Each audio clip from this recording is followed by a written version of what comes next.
But the question is still worth asking, how does God speak? Moses. And Moses said, here I am. A detail I want to point out is that God waited until after Moses had turned aside and gone over. That's huge. Moses just doesn't glance as he's on his merry way doing what he's got to do.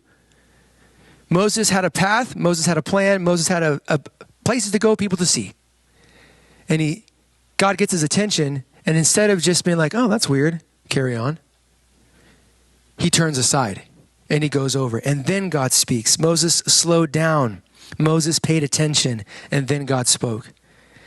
So today, I always want to reaffirm this. God primarily speaks to us through his word, his scriptures. They are our clearest and most trustworthy revelation of God's voice, but that does not mean that Holy Spirit is not speaking outside of it.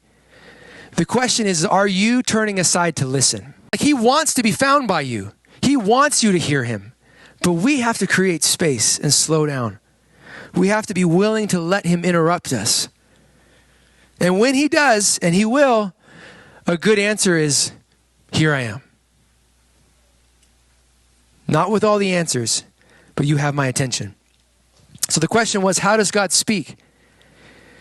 Takeoff number 2, God often speaks through divine disruptions. God speaks when we turn aside and pay attention. He speaks through his word, his spirit, and through divine disruptions in our daily lives.